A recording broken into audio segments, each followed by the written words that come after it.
የዚህ ድራማ አክቲንግ በደንብ ይጎላል።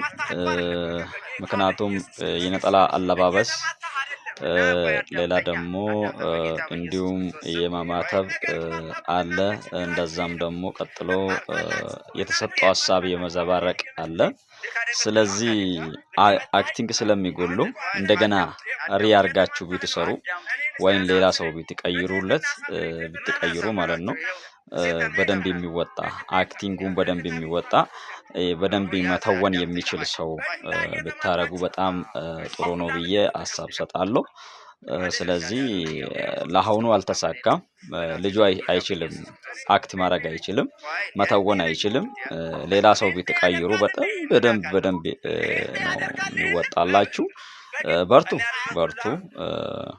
ሰው ካልቻለ ድራማ ይሰራል እንደዛ ነው። ድራማ ደግሞ ወንጌልን አያቆምም። ቀጥሉ። በዚህ በተሰራው ድራማ ብዙ ሰዎች ወደ ጌታ እንደሚመጡ አምናለሁ። አንድ ጊዜ የሆነ ድራማ ተሰርቶ ነበር።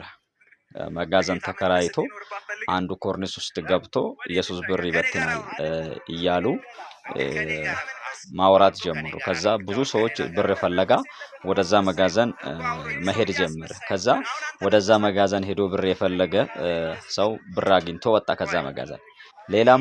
ሌላ መጋዘንም ደግሞ አለ ብሎ ወደ ቸርች ሲመጣ ደግሞ ጌታን አግኝቶ እዛ የቀሩ ብዙ ሰዎችን አስታወስኩት ማለት ነው። ስለዚህ እንደዚህ ስታረጉ በጣም ደስ ይላል። ለወንጌል በር ነው። ለወንጌል በር ይሆናል።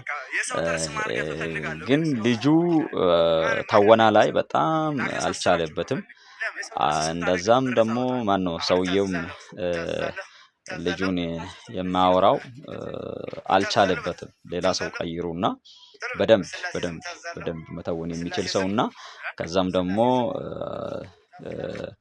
መናገር የሚችለውን በደንብ የጻፋችሁትን የተነጋገራችሁትን ነገር በደንብ መተወን የሚችል ሰው አዘጋጁና ኑ። ያኔ ደግሞ በደንብ ነው እኛም የምናየውላችሁ በደንብ ሼር እናደርግላችኋለን። ተባረኩልን። እንወዳችኋለን። ጌታ ከእናንተ ጋር ይሁን። ይህንን የሰማችሁ ሰዎች ደግሞ ሼር አድርጉ፣ ለብዙ ሰዎች ሼር አድርጉ። ምክንያቱም ለወንጌል በር እንደሚሆን አምናለሁ። ተባረኩልኝ።